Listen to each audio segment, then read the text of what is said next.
Hello, welcome to the BGS History Revision channel and to USA 1920 to 1973, Opportunity and Inequality. This is paper 1, so you're going to have this on your desk at the same time as your World War I paper. So you'll sit down, you're going to have 2 hours in the exam hall, 1 hour on America, 1 hour on the First World War.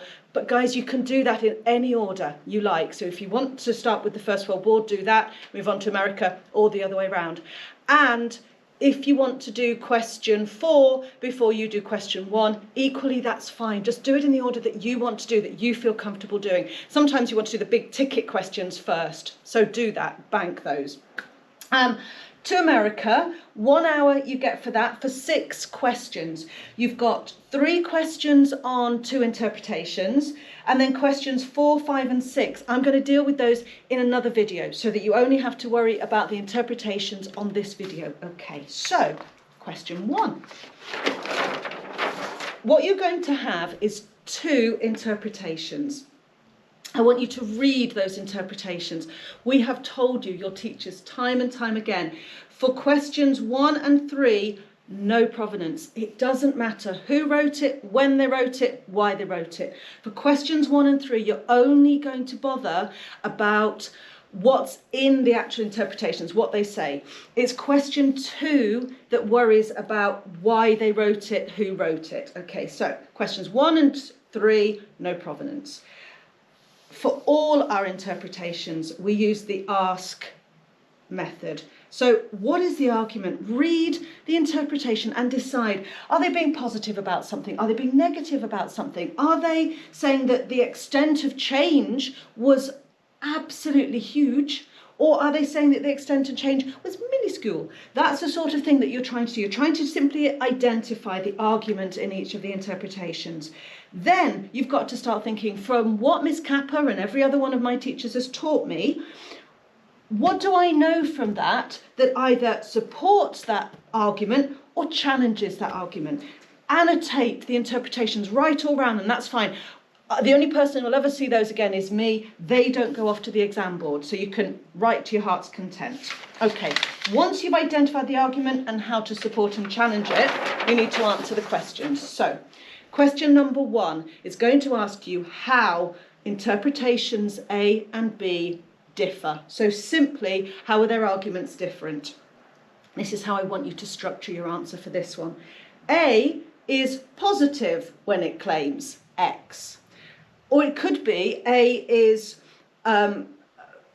claiming that the extent of change was extensive. Or B is negative when it claims X, and you're taking a little detail from the interpretation to back that up. Or it could be that B claims that the extent of change was minute. So you're simply showing the way that they're differing with detail from each interpretation. And then this is the key. Therefore, A and B differ because they disagree about. Please write that in your answer. Therefore, A and B differ because they disagree about the benefits of, for example. But it's the because they disagree about that I really want you to get into the habit of writing in your answer. This is a 4-mark question. That's the bit that gets you that final mark. It's the way that you're summarising that difference. So that's quite key. Okay, so that's question 1, 4 marks. How do they differ? Question 2. This is when we use provenance because they want to know why they differ, and that's where we think about the motive of the person who wrote it. Do they have a political motive for writing it because of their political persuasions? Do they have a very personal motive for writing it? Maybe they were involved in the situation, maybe they felt the effects of that situation. Maybe they made money or wanted to make money out of that situation. Their motive is going to affect their interpretation of history. So if somebody made money out of prohibition, they're going to think prohibition was wonderful. If somebody else lost money from prohibition, similarly, they're going to think that it's a terrible thing. That's what you've got to get to the bottom of. And guys, so important here, I need you to explain that motivation. So you can't just say, X is positive because they're a Democrat, full stop. Great.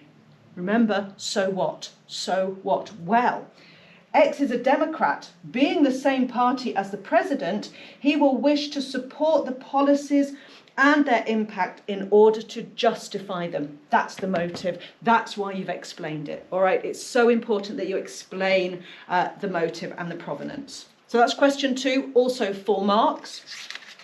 Question 3, that is a 8-mark question, so this is double, and this is where you use your own knowledge. I've said here you must compare both interpretations with your own knowledge. It's going to ask you what's more convincing. So you're testing the accuracy of those interpretations against what you've learned.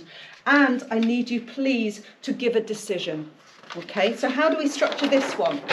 Nice and easily. Firstly, A is convincing because it agrees with and give the context. Secondly, B is convincing because overall A or B is more convincing because it more accurately, that's the structure. Each interpretation is going to have something about it that's convincing. Nothing that they give you is going to be completely wrong. So find in each one what makes it convincing, but then make your decision about which is more convincing. And usually that's because one has maybe underestimated something or over-exaggerated something. That's the kind of thing you put into your judgment. But that is your structure for question 3. So we've done questions 1, 2 and 3 on interpretations on America. Come and join me for questions 4, 5 and 6 in the next video. See you in a bit.